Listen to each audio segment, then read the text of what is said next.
मैं यतीम थी। वालदैन के इंतकाल के बाद मेरी पप्पो मुझे अपने साथ अपने घर ले आई। एक रात मैं पानी पीने के लिए उठी तो पप्पो के कमरे से किसी की धीमी आवाज़ें सुनाई थी। तजस्सुस में दरवाजे के करीब जाकर कान लगाया तो जो बातें मैंने सुनी उनसे मेरे रोंगटे खड़े हो गए। अगली सुबह मैं सच बताने के लिए पुलिस के पास जाने लगी, लेकिन दरवाजे पर ही पप्पो ने मेरा रास्ता रोक लिया। मेरा बाजू पकड़कर मुझे घसीटते हुए कमरे में बंद कर दिया। कुछ ही देर बाद अचानक दरवाज़ा खुला तो सामने जो शख्स खड़ा था उसे देखकर मेरी सांसें थम गई। मेरा नाम हिना है। जब मैं सिर्फ 10 साल की थी तो एक ही दिन में मेरी पूरी दुनिया उजड़ गई। मेरे वालिदैन एक ट्रैफिक हादसे का शिकार हो गए। मेरे वालिद मौका पर ही इंतकाल कर गए थे, जबकि मेरी वालदा 3 दिन हॉस्पिटल में ज़िंदगी और मौत की जंग लड़ने के बाद मुझे हमेशा के लिए छोड़ गईं। इत्तफाकन मुझे वो पड़ोसन के घर छोड़ कर गए थे। उस वक्त मैं इतनी छोटी थी कि मौत का मतलब भी पूरी तरह नहीं समझती थी। बस इतना जानती थी कि अब मुझे अम्मी की गोद कभी नसीब नहीं होगी और अब्बू शाम को मेरे लिए टॉफ़ियाँ लेकर वापस नहीं आएंगे। उनके जनाजे के बाद जब सब रिश्तेदार वापस जाने लगे तो हर कोई मेरे सर पर हाथ फेर कर अफसोस ज़रूर करता, मगर मुझे अपने साथ ले जाने की हिम्मत किसी में नहीं थी। आखिरकार मेरे वालिद की बड़ी बहन मेरी पप्पो नसरीन आगे बढ़ी और बोली, ये अब मेरी बेटी है, आज के बाद इसकी फ़िक्र कोई नहीं करेगा। मैंने आंसू भरी आंखों से उनकी तरफ देखा तो पहली बार लगा कि शायद अल्लाह ताला ने मुझे अकेला नहीं छोड़ा। मैं उनके साथ उनके घर आ गई। शुरू के चंद महीने वाकई उन्होंने मेरा बहुत ख्याल रखा। मेरे लिए नए कपड़े लाती, स्कूल में दाखिल करवाया और हर एक के सामने यही कहती थी कि हिना मेरी अपनी बेटी जैसी है। मैं भी उन्हें दिल से माँ मानने लगी थी। फूफा सरकारी मुलाजिम थे। उनका एक ही बेटा था, हमज़ा, जो मुझसे तकरीबन 7 साल बड़ा था। जब मैं उनके घर आई तो वो कॉलेज में पढ़ता था। वो ज़्यादा बात नहीं करता था, मगर कभी मेरे साथ बदतमीज़ी भी नहीं की। अक्सर अपनी पढ़ाई में मसरूफ़ रहता या दोस्तों के साथ बाहर चला जाता। वक्त गुजरता गया, मैं भी बड़ी होने लगी। स्कूल से कॉलेज पहुंच गई। पढ़ाई में हमेशा अच्छी थी, इसलिए असातिज़ा भी मेरी तारीफ़ करते थे। मेरा ख्वाब था कि तालीम मुकम्मल करके नौकरी करूं, ताकि किसी पर बोझ न रहूं। लेकिन जैसे जैसे मैं जवान होती गई पप्पो का रवैया आहिस्ता आहिस्ता बदलने लगा। पहले वो मुझे बेटी कहती थी, अब हर बात पर एहसास दिलाती कि मैं उनके टुकड़ों पर पल रही हूँ। अगर कभी किसी बात की मुखालफत करती या किसी काम से इनकार करती तो वो कहती, हमने तुम्हें पाला, इसका ये सिला दे रही हो। अगर मैं इम्तहान की तैयारी के लिए रात तक जागती तो कहती, इतनी पढ़ाई करके क्या ऑफिसर बनना है, आखिर करना तो घर का काम ही है। मैं खामोश रहती। मुझे लगता था शायद वाकई मैं उन पर बोझ हूँ। पप्पा अलबत्ता भी मेरे साथ अच्छा सलूक करते थे। कई बार वो पप्पो को समझाते कि बच्ची का दिल ना दुखाया करो, मगर वो हर बार यही कहती, आपको तो हमेशा इसी की फ़िक्र रहती है। हमज़ा ने यूनिवर्सिटी ख़त्म करते एक निजी कंपनी में मुलाजमत कर ली। उस सुबह निकल जाता और रात देर से वापस आता। हमारी ज़्यादा बात नहीं होती थी, लेकिन जब भी होती वो हमेशा एहतराम से पेश आता। एक दिन मैं कॉलेज से वापस आई तो देखा कि घर में 2 अजनबी औरतें बैठी थीं। जैसे ही अंदर दाखिल हुई दोनों ने मुझे गौर से देखा। एक दूसरे से धीमी आवाज़ में बोली, लड़की तो खूबसूरत है। मैं कुछ समझी नहीं, चाय देकर वापस अपने कमरे में आ गई। शाम को फूफो ने अचानक कहा, है ना, अब तुम्हारी उम्र भी कम नहीं रही, अच्छा रिश्ता आए तो इनकार नहीं करना चाहिए। मैंने हैरत से पूछा, लेकिन मेरी पढ़ाई? उन्होंने सख्त लहजे में जवाब दिया, पढ़ाई से पहले घर बसता है। उस दिन पहली बार मेरे दिल में अजीब सा खौफ पैदा हुआ। चंद हफ्तों बाद ऐसी बातें बार बार होने लगीं। कभी कोई मर्द आकर फूफो से मिलता, कभी वो किसी से फ़ोन पर लंबी लंबी बातें करती। जैसे ही मैं करीब जाती फ़ौरन खामोश हो जाती। अगर पूछती कौन था तो कहती, तुम्हें हर बात जानने की ज़रूरत नहीं है। एक शाम मैंने इतफाक़ से फूफो और एक नामालूम औरत की गुफ्तगू सुन ली। वो कह रही थी, लड़की बहुत सीधी है, ज़्यादा मसला नहीं करेगी। फूफो ने जवाब दिया, बस कीमत अच्छी होनी चाहिए। ये सुनकर मैं चौंक तो गई, मगर खुद को समझाया कि शायद मैंने गलत सुना है। मुझे लग रहा था फूफो मेरे लिए रिश्ता ढूंढ रही हैं, लेकिन ऐसी अजीबो गरीब औरतों को देखकर मुझे खौफ आता था। न जाने वो मुझे कहाँ पर ब्याह दें, न जाने आगे के लोग कैसे होंगे। अपनी मुस्तकबिल को लेकर मैं काफ़ी परेशान थी, कुछ कह भी नहीं सकती थी। पप्पू फ़ौरन अपने एहसान गिनवाने लग जाती। मैं वाकई में उनकी एहसानमंद तो थी, मगर अब इस एहसान के बोझ तले थकने लगी थी। उस रात मुझे देर तक नींद नहीं आई। कई दिन गुजर गया, मगर मेरे दिल का खौफ ख़त्म ना हुआ। एक रात तकरीबन 1:30 बजे का वक्त था जब मेरी आँख खुल गई। गला खुश्क हो रहा था। मैं आहिस्ता से बिस्तर से उठी ताकि किसी की नींद ख़राब ना हो। पूरे घर में खामोशी थी। मैं किचन से पानी पीने जा रही थी कि अचानक फूफो के कमरे से धीमी आवाज़ें सुनाई दी। मैं रुक गई। इतनी रात क्या कौन आया हो सकता था? फूफा तो शहर से बाहर सरकारी ट्रेनिंग पर गए हुए थे और हमज़ा भी अपने कमरे में सो रहा था। मेरे कदम खुद ब खुद फूफो के दरवाजे की तरफ बढ़ने लगे। दरवाज़ा मुकम्मल बंद नहीं था। अंदर हल्की सी रोशनी आ रही थी। मैंने सांस रोकी और आहिस्ता से दरवाजे के करीब कान लगा दिया। अंदर एक मर्द की आवाज़ आ रही थी। वो कह रहा था, काम जल्द करना होगा वरना लड़की हाथ से निकल जाएगी। फूफो ने जवाब दिया, फिक्र ना करो, मैंने उसे मुकम्मल अपने काबू में रखा हुआ है, वो कहीं नहीं जाएगी।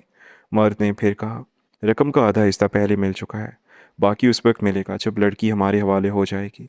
ये अल्फाज सुनते ही मेरे पूरे जिस्म में कपकपी दौड़ गई। मैंने दरवाजे की तरफ से अंदर झांकने की कोशिश की और जो चेहरा मुझे नज़र आया उसे देखकर मेरे कदम वहीं ज़मीन से चिपक गए। वो शख्स हमारे मोहल्ले का एक प्रॉपर्टी डीलर जब्बार था, जो अक्सर मुख्तलिफ बहानों से हमारे घर आया करता था। मैंने हमेशा यही समझा था कि वो पुप्पा से किसी ज़मीन के सिलसिले में मिलने आता है, मगर उस रात उसकी बातों ने मेरा दिल दहला दिया। जब्बार ने मेज़ पर एक लिफाफा रखा और बोला, ये बाकी एडवांस है, अगले हफ्ते तक लड़की तैयार होनी चाहिए।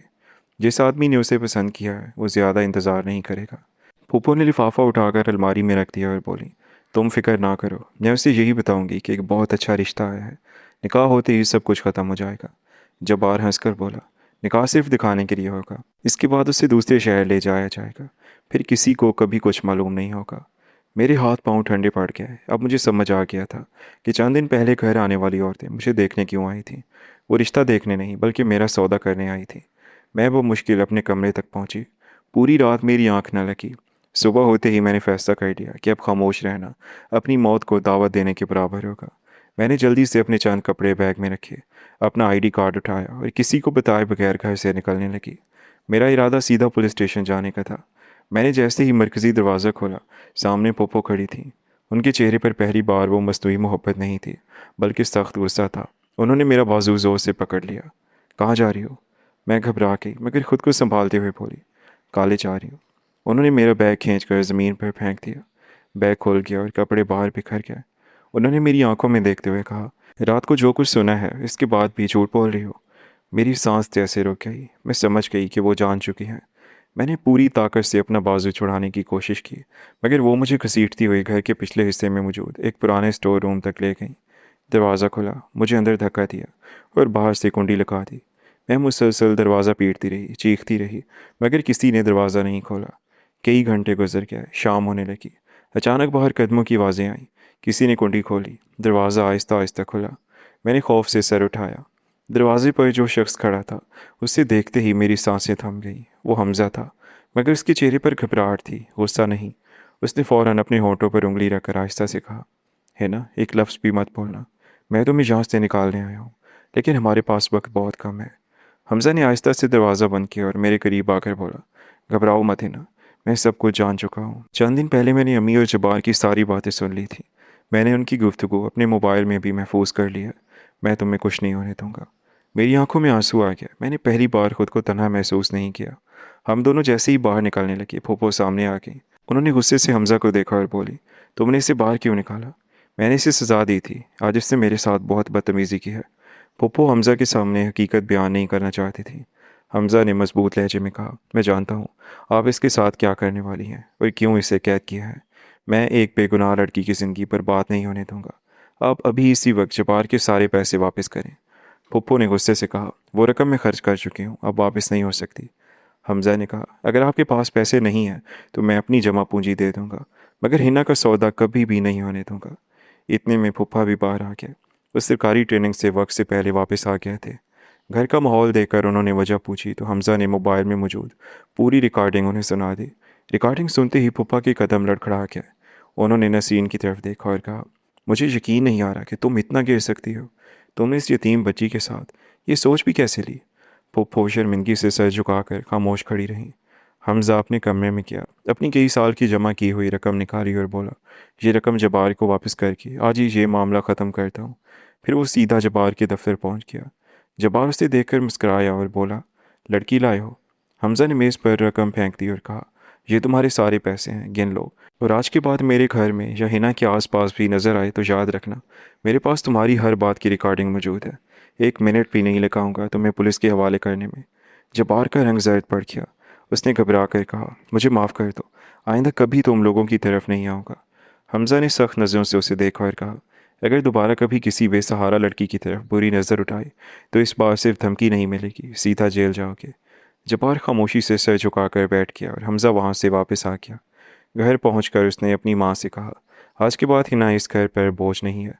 अगर इसे कोई तकलीफ़ पहुंची तो सबसे पहले मैं खुद पुलिस के पास जाऊंगा। पप्पो ज़ारों कतार होने लगी और मुझसे माफ़ी मांगने लगी।